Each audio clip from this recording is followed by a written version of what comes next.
Esto es audiolibro. Con la lectura del libro La Victoria Final, el año 2000, escrito por el pastor Marvin Byers. Bienvenidos. Episodio 5. Capítulo 5. Israel, la Iglesia y los últimos días. ¿Sabía usted que ser judío tiene muchas ventajas? El apóstol Pablo escribe: ¿qué ventaja tiene pues el judío? Mucho en todas maneras. Primero, ciertamente que les ha sido confiada la palabra de Dios. Romanos 3 del 1 al 2. Si usted no es judío, ¿no lo hace esto sentir un tanto celoso? Siga leyendo. No hay necesidad de que nadie tenga celos. Otra clave para interpretar apropiadamente las escrituras proféticas es entender la relación que existe entre el pueblo de Dios, Israel, y la supuestamente llamada Iglesia Gentil. En vista que ambos juegan papeles principales en el escenario del fin, si está equivocado nuestro concepto de cómo casan junto en el fin, será equivocado nuestro entendimiento sobre el fin. Muchas doctrinas heréticas y dañinas han entrado en la Iglesia por haber ignorado ciertas escrituras sobre el tema. Esto no solo ha afectado la doctrina sobre los tiempos del fin, sino también algunos aspectos del mensaje mismo del Evangelio. Por esta razón, debemos pasar un poco de tiempo en este vital tema. Dos errores comunes que contradicen las declaraciones claras de la Escritura son: 1.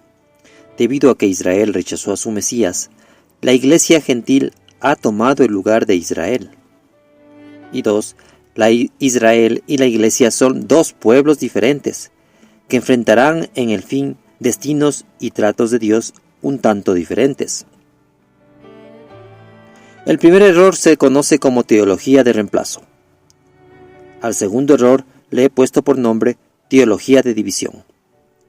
Ambas ideas contradicen abiertamente la enseñanza del Nuevo Testamento y han dado luz a algunas ideas muy poco escriturales en cuanto a los papeles que desempeñan Israel y la Iglesia en los últimos días. Nota: para mayor entendimiento, refiérase al libro El misterio, una llave perdida,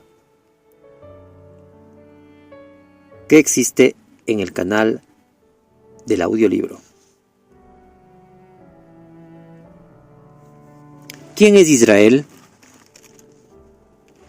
La revelación más importante de Israel en toda la Biblia es que Israel es uno de los nombres del Señor mismo. En la Biblia, el Señor es llamado más de 700 nombres, pero Israel es uno de sus nombres más importantes. Isaías 49 del 1 al 6 dice que Israel es el nombre del pueblo de Dios y también el nombre de un siervo que es luz a las naciones, gentiles, y salvación de la tierra. Cristo es ese siervo, y es llamado Israel en ese pasaje. Una comparación breve del pasaje de Isaías con el Nuevo Testamento despeja cualquier duda sobre quién es este siervo. Isaías 42 del 1 al 6 también se refiere a este siervo que es una luz a los gentiles y cuyo nombre es Israel. Sin embargo, Mateo 12 del 17 al 21 cita este pasaje de Isaías y revela que este siervo es Cristo. Oseas 11:1 dice: cuando Israel era muchacho, yo lo amé, y de Egipto llamé a mi hijo. Mateo 2:15 se refiere a esta palabra profética y dice que este hijo, cuyo nombre es Israel, era el Señor Jesucristo mismo. ¿Por qué Israel, el pueblo del Señor, habría de llamarse por su nombre? Desde el principio de los tiempos, las esposas verdaderas han llevado el nombre de su marido. Por ejemplo, al hablar de Adán y Eva, la Biblia dice: varón y hembra los creó, y los bendijo, y llamó el nombre de ellos Adán. Génesis 5:2. Pablo confirma esto en el Nuevo Testamento cuando escribe: por esta causa doblo mis rodillas ante el Padre de nuestro Señor Jesucristo, de quien todo nombre, toda familia, en los cielos y en la tierra. Efesios 3:14-15. Nuestro nombre familiar vino de él. ¿Quién fue el primer israelita?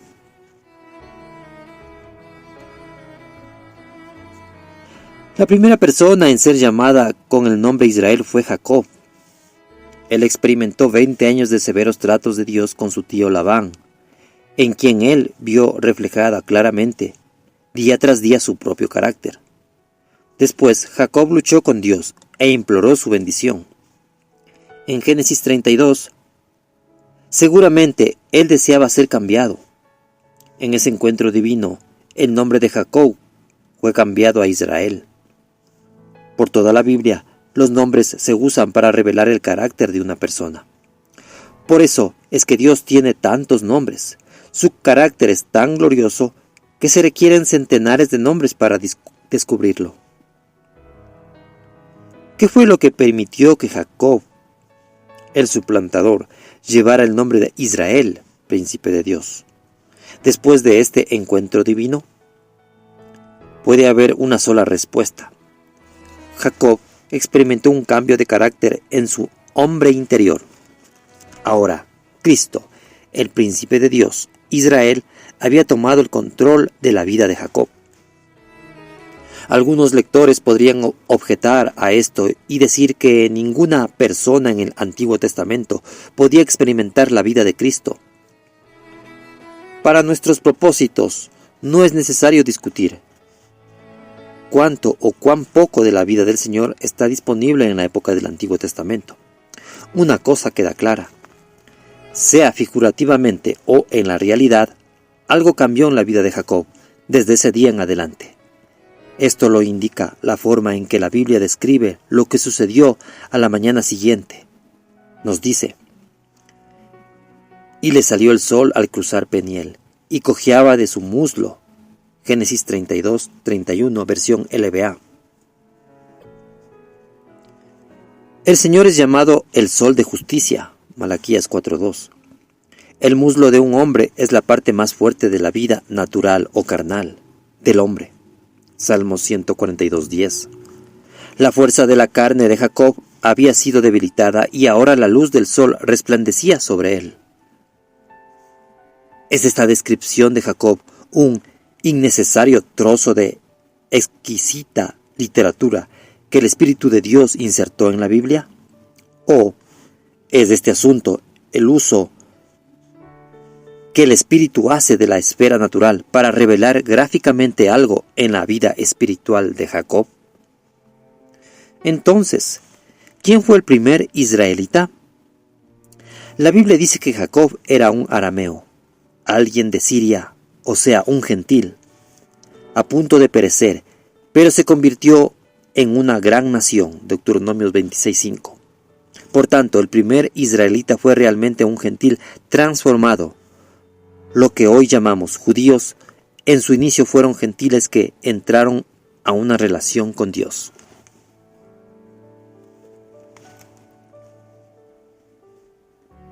Dios salvará únicamente a una familia.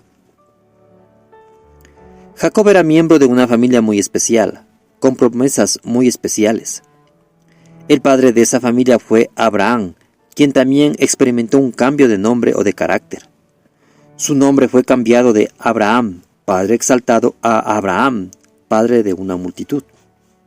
Mucho antes que Jacob descubriera que la muerte al yo es el único camino hacia la vida de Dios, Abraham había descubierto este principio divino y también había sido humillado y cambiado.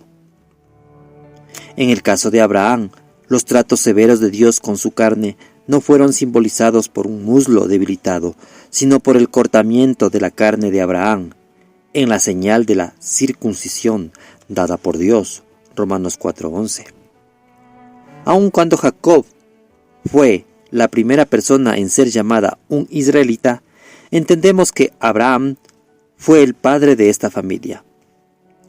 Él fue el primer miembro de esta familia, conformada por gentiles que habían entrado a una relación con Dios.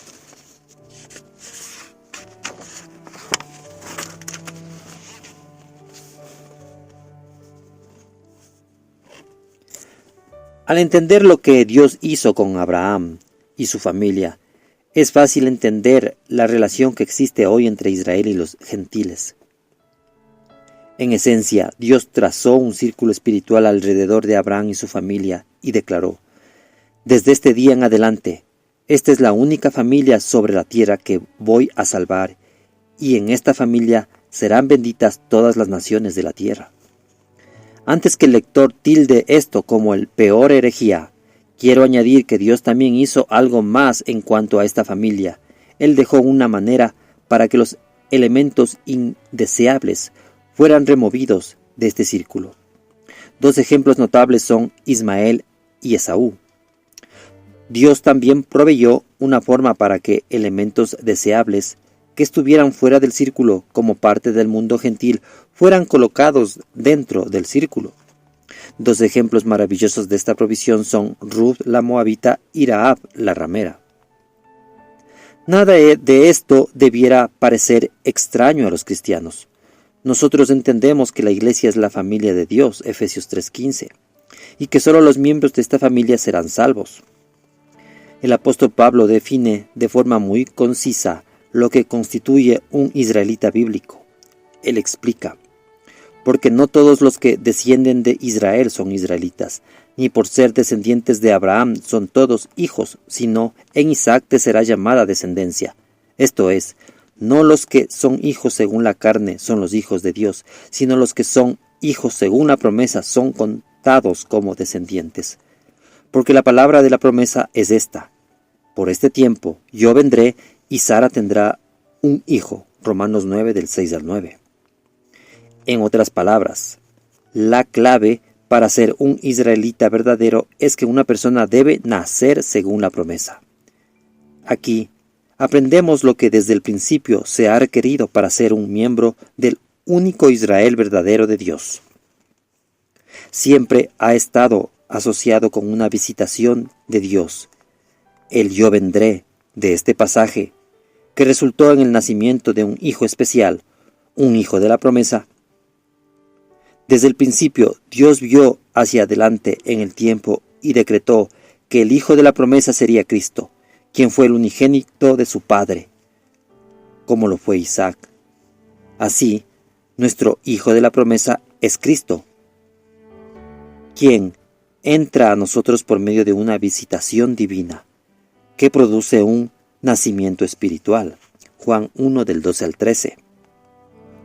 En ese momento nace en nosotros el Isaac celestial, y esa es la vida que nos hace ser parte de la familia.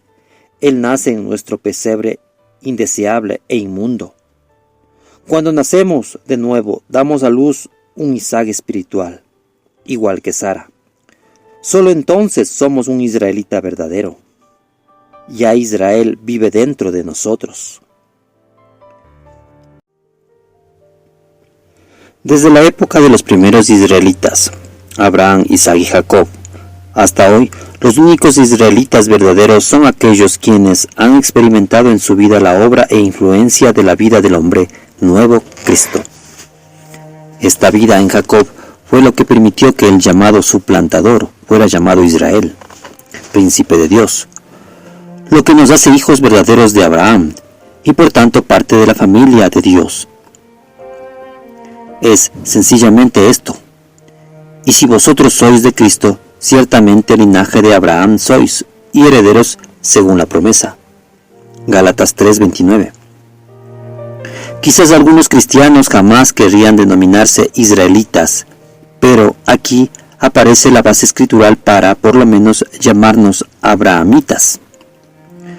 Por lo que veo en la Biblia, es la misma familia. ¿Cómo podría Cristo, quien es Israel, poseer nuestra vida y que nosotros no fuéramos considerados parte de Israel? ¿Cómo podríamos pertenecer a Israel, quien es la fuente de vida de esta familia, y nosotros no ser parte de la familia? A pesar de todo, algunos podrían seguir pensando que es herético el concepto que Dios escogería salvar únicamente a la familia de Abraham. Por esta razón, dejemos que la Biblia nos aclare esto. Pablo explica la trágica condición espiritual de los gentiles que quedaban fuera de este círculo o familia denominado Israel. Él escribe: recordad, pues, que en otro tiempo vosotros los gentiles en la carne estabais separados de Cristo, excluidos de la ciudadanía de Israel, extraños a los pactos de la promesa, sin tener esperanza y sin Dios en el mundo. Efesios 2, del 11 al 12, versión LBA. Note lo que Pablo dice aquí. En tiempos pasados, los gentiles no eran ciudadanos de Israel. Note también que, en este tiempo, eran extraños a los pactos. En ninguna edad podía alguien ser salvo sin participar de las bendiciones y de las obligaciones del pacto dado por Dios aplicable a su generación. Desde Abraham en adelante, quienes estaban involucrados en el pacto de Dios debían llevar en su cuerpo la señal del pacto. Esa señal era la circuncisión. Dios mismo le advirtió a Abraham: y el varón incircunciso, el que no hubiere circuncidado la carne de su prepucio, aquella persona será cortada de su pueblo. Ha violado mi pacto. Génesis 17, 14.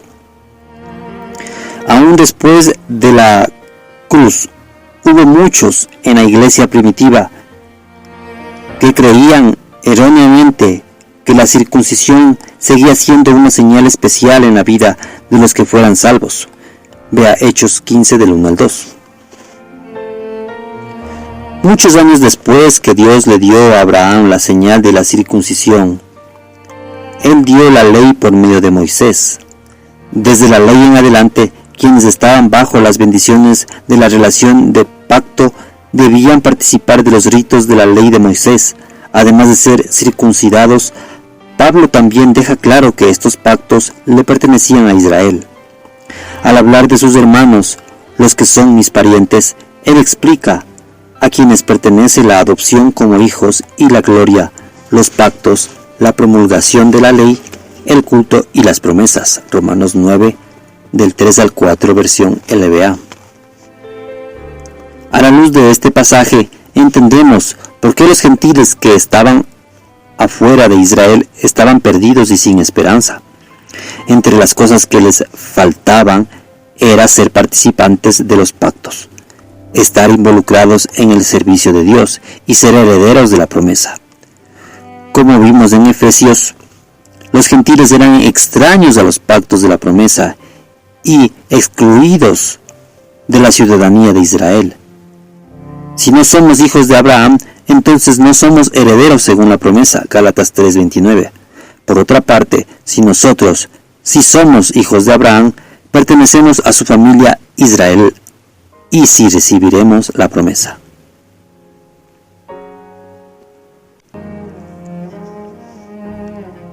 ¿Quién es la iglesia? El misterio de Pablo. No hay una explicación más clara de quién constituye la iglesia en la actual edad del Nuevo Testamento que la que Pablo da en Efesios capítulo 2, 11 y 3:6. Allí, Pablo habla sin ambigüedad en cuanto a la relación que hay entre creyentes gentiles e Israel. Tristemente, muchos han ignorado este pasaje, otros han intentado cambiarlo y otros sencillamente lo rechazaron. Pero este es firme y claro. Pocas escrituras son más importantes para equiparnos para entender los últimos días. No obstante, esta es de las más ignoradas. En este pasaje, Pablo habla del templo santo en el Señor. Verso 21. La mayoría de nosotros sabe que esto es la iglesia. Él también habla del cuerpo de Cristo, que él mismo dice que también es la iglesia. Compare Efesios 1, del 22 al 23 y 2:16. También habla de un grupo de personas que están siendo juntamente edificados para morada de Dios en el Espíritu. Efesios 2:22. Pablo le dijo a la iglesia corintia que ellos eran el templo en el cual Dios moraba. 1 Corintios 3:16. El uso que Pablo hace de estos términos no deja duda que en este pasaje él habla de la iglesia, del Nuevo Testamento.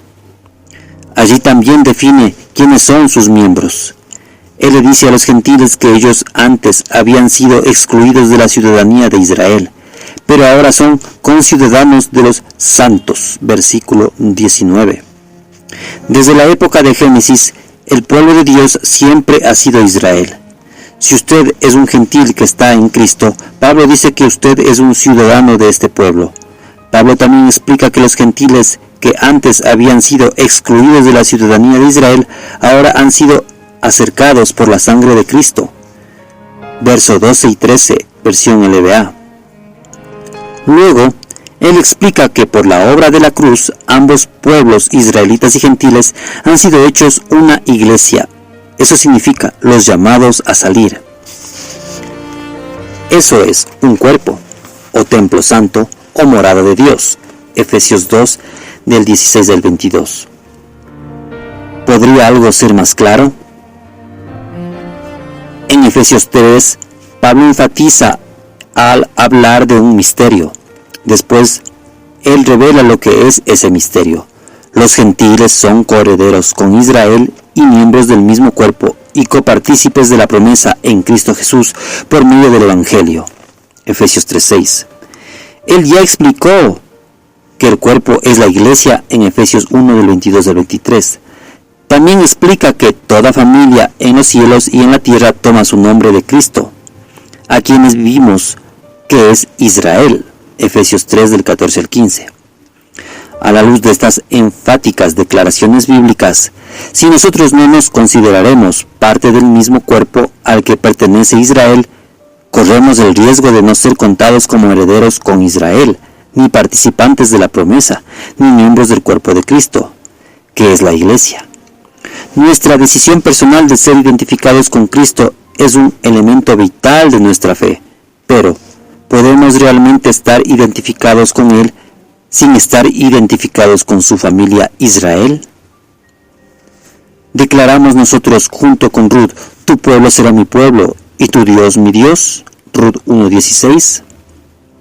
Entonces podemos decir que Israel es el nombre de la iglesia, la casa de Dios, la familia de Dios y la morada de Dios. Por tanto, Israel es la iglesia y la iglesia es Israel.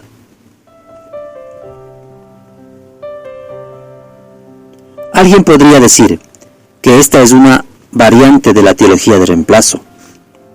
Esto es, en realidad, precisamente lo opuesto a la teología de reemplazo. Esta teología exalta a los gentiles al decirles que ellos tomarán el lugar de Israel. Lejos de creer eso, yo estoy exaltado a Israel, la única familia que Dios ha escogido. Lo que digo es que todo aquel que no se convierta en parte de Israel a través del Mesías, se perderá. Esto es igualmente cierto en el Antiguo y en el Nuevo Testamento. Para aquellos que sigan protestando que Israel y la Iglesia son dos entidades diferentes, quizás unas observaciones bíblicas arrojen mayor claridad. Pablo dice que Dios le prometió a Abraham que él y sus descendientes heredarían el mundo. Romanos 4:13. Pablo pasa a explicar que los pactos y las promesas le pertenecen al Israel de carne y sangre. Romanos 9 del 3 al 4. Jeremías dice que el pacto del Señor con el Israel literal, el pueblo que fue al cautiverio, jamás será invalidado. Jeremías 31 del 35 al 40, 33 del 24 al 26. Note particularmente el verso 26. También sabemos que el Señor establecerá su trono de una forma literal en Jerusalén literal. Jeremías 3:17 y Zacarías 14. Por otra parte, el Nuevo Testamento promete que la Iglesia heredará el reino y, en realidad, todas las cosas. Santiago 2:5, Apocalipsis 21:7. ¿Cómo pueden Israel y la Iglesia heredar el reino que incluye toda la tierra, a menos que Israel y la Iglesia sean uno y el mismo pueblo o cuerpo? La respuesta de Pablo es clara. Los gentiles son coherederos y miembros del mismo cuerpo, por medio del Evangelio. Efesios 3:6. Una palabra de explicación. Algunos podrían preguntar incrédulamente, ¿está usted diciendo que el Estado de Israel en el Medio Oriente es la Iglesia? No. Lo que digo es que según la definición de un israelita verdadero que Pablo da en Romanos 9, la mayoría de ciudadanos del Estado de Israel en el Medio Oriente no califica para ser llamados Israel. Ellos no han nacido según la promesa. Otros, con la misma incredulidad, preguntarán entonces, ¿quiere decir usted que Dios no tiene un plan para el actual Estado de Israel? ¿O que los judíos no son especiales a sus ojos? Tampoco estoy diciendo eso. Dijo justo lo opuesto. Dios nunca se ha dado por vencido con su pueblo o su tierra. Los planes divinos jamás son frustrados. Podrán ser demorados, pero nunca son descartados o cambiados. Esta es una razón por la que su pacto con Israel permanece firme hasta hoy.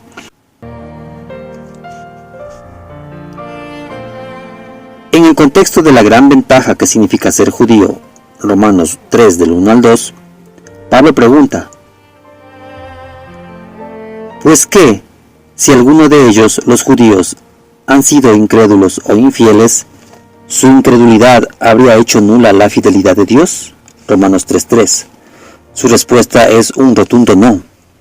Más adelante en Romanos, Pablo también explica que Dios siempre ha tenido un remanente de judíos que han sido fieles. Romanos 11 del 1 al 5. Este remanente de judíos está vivo hoy.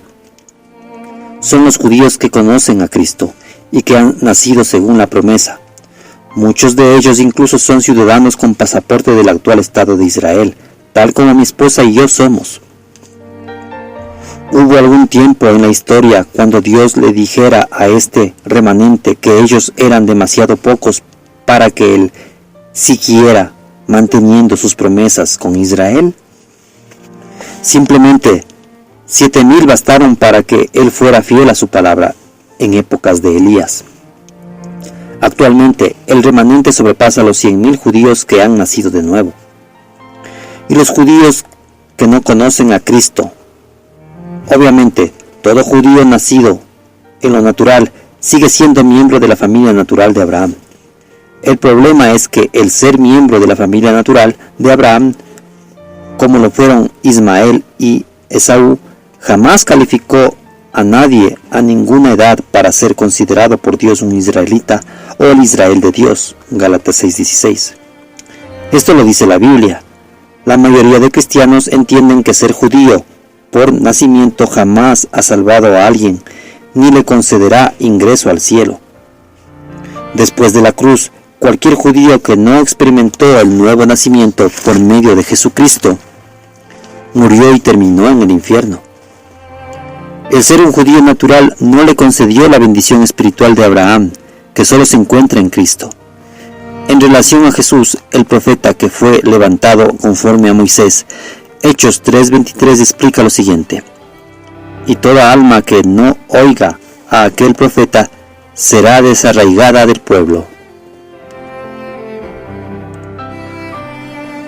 La Biblia también muestra que en los últimos días todo judío natural enfrentará dos opciones. Últimamente toda la humanidad enfrentará estas mismas opciones. Las opciones serán escoger a Cristo y nacer según la promesa, o morir físicamente y terminar en el infierno. El Señor limpiará la tierra y removerá a todo ser humano que no lo conozca a Él. Vea Mateo 13 del 36 al 43 y 2 de Tesalonicenses 1 del 7 al 10. Esto empezará muy pronto en el Medio Oriente y se extenderá al resto del mundo. El Estado de Israel enfrentará ataques militares descomunales en un futuro cercano. Para cuando todo haya acabado, todo judío se volverá al Mesías o perecerá. Luego el Señor establecerá su gobierno a nivel mundial en Jerusalén. Jeremías 3:17. El pueblo de Israel seguirá existiendo, tal como Él prometió, pero ¿en dónde estará usted? Si usted es parte de la familia de Dios, Israel, ¿no desea estar reinando con Él también, tal como Él lo ha ordenado para aquellos que escojan su camino? Apocalipsis 26. Otra objeción a lo que digo podría ser: entonces suena como que usted no creyera que el pueblo natural de Israel fuera a recibir alguna bendición especial como resultado de ser los descendientes naturales de Abraham. Sí, yo sí creo que el Israel natural le ha sido prometidas bendiciones especiales. Refiérase a la nota de este audiolibro.